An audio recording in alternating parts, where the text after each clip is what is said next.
अस्सलाम वालेकुम स्टूडेंट्स, कैसे हैं? उम्मीद है सब खैरियत से होंगे। आज मैं फिजिक्स के एक बहुत ही इम्पोर्टेंट टॉपिक पर डिस्कशन करूंगा और कोशिश करूंगा that I shell make it very easy for you. जो है वर्क डन, ये क्लास 9th का टॉपिक है और मैं सर नासिर, जैसा कि आप मेरे नाम से वाकिफ ही होंगे, एमवे के प्लेटफॉर्म से आज आपको मैं ये लेक्चर डिलीवर करने जा रहा हूँ। सो आ जाए जी। सबसे पहले वर्क डन। हम डेली सुनते हैं वर्क। वर्क को हम उर्दू जबान में काम कहते हैं। जैसे कि फॉर एग्जांपल कोई बंदा कंप्यूटर पे बैठा हुआ है, काम कर रहा है, कहते हैं जी वो काम कर रहा है। इसी तरह से अगर कोई इंसान फॉर एग्जांपल हल चला रहा है या इसी तरह से कोई इमारत बना रहा है, वो भी कहता है जी मैं काम कर रहा हूं, वर्क कर रहा हूं। बट फिजिक्स में वर्क की डेफिनेशन कुछ डिफरेंट है। अब ये आप बताएं कि क्या फिजिक्स में एक इंसान जो कंप्यूटर टेबल पे बैठा हुआ कंप्यूटर चला रहा है, क्या वो कह सकता है कि मैं काम कर रहा हूं? नहीं। फिजिक्स में काम शो करवाने के लिए किसी ऑब्जेक्ट को कोई ना कोई डिस्टेंस कवर करना जरूरी होता है। जब तक कि कोई ऑब्जेक्ट में कोई मूवमेंट नहीं आ रही, वो अपनी पोजीशन चेंज नहीं कर रहा, we can not say that that particular object has carried out any work. तो फिजिक्स में जब तक कोई ऑब्जेक्ट, फॉर एग्जांपल ये डस्टर है, मैंने इसके ऊपर इधर फोर्स अप्लाई की, तो अब ये यहां पर आ गया, तो इस पॉइंट से लेकर इस पॉइंट तक इसने कोई ना कोई डिस्टेंस कवर किया है, तो तभी मैं इसको कह सकता हूं कि ये वर्क डन है। अदरवाइज कोई इंसान अगर बैठा हुआ कंप्यूटर पे काम कर रहा है, कोई इंसान लेट कर टीवी देख रहा है, कोई इंसान बैठे हुए ऑनलाइन शॉपिंग कर रहा है, तो फिजिक्स की लैंग्वेज में we can not say that that particular person is carrying out और डूइंग एनी वर्क। तो आ जाए जी, मैं आपको समझाता हूं।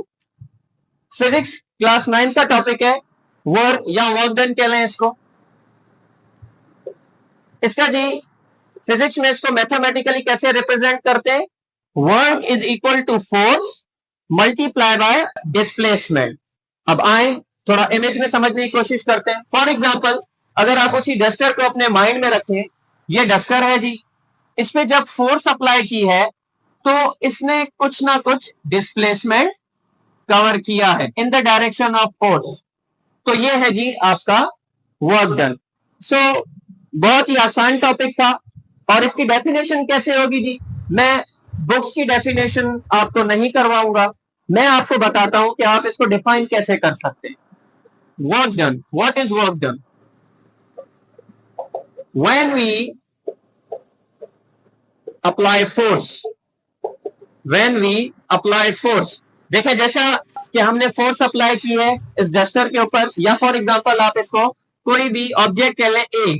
जब हमने इस ऑब्जेक्ट के ऊपर फोर्स अप्लाई की, when we apply force on an object, किसी भी ऑब्जेक्ट पर, तो क्या होगा जी? It displaces, it displaces in the direction of force. तो वो डिस्प्लेस होता है, उसमें कोई ना कोई डिस्प्लेसमेंट आती है in the direction of force. Then the object has done work. तब हम कहेंगे कि इस ऑब्जेक्ट ने वर्क डन किया है जी, कोई काम किया। तो इसका जो बेसिक कॉन्सेप्ट है वो आप अपने जहन में बिठा लें। In physics, until an object covers some displacement, it is not said to be done any work. When an object, सुन ले जी, when an object covers some distance, when force is applied on the object, then that particular object is said to be done any work. Thank you very much. उम्मीद है कि आपको आज का topic बआसानी समझ में आ गया होगा। और फिजिकल क्लासेस के लिए आप एमवे एकेडमी विजिट भी कर सकते हैं और हमारा ये कांटेक्ट नंबर है, आप इन पे कांटेक्ट भी कर सकते हैं। Feel free to contact us, आए हमारे पास। इसी तरह से आपके लिए इस तरह के डिफिकल्ट टॉपिक्स बहुत आसान कर दिए जाएंगे। Thank you very much.